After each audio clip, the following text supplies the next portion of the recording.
Welcome to Luca and Miguel. Enjoy the video. You start by verifying essentials, the bot token, ID, and server permissions so commands can run.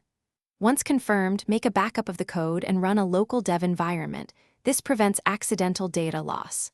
Next, open the counting module and inspect where the count is stored. In-memory will reset, files may corrupt, databases require locking. You want to know the how and why before changing logic.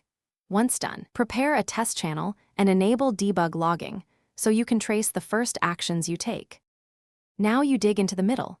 Instrument the message handler with logs that show received content, parse number, and validation outcome. This tells you where failure occurs.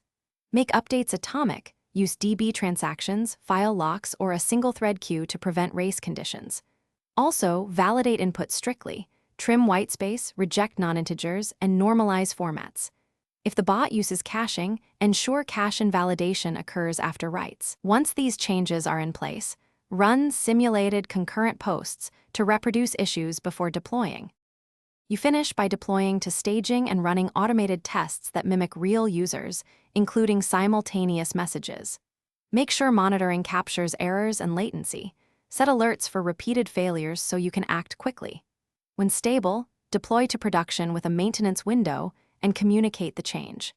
If counts are desinced, reset the counter after reconciling messages and repair storage consistency. That single fix often restores correct behavior. If problems persist, check permission scopes, token.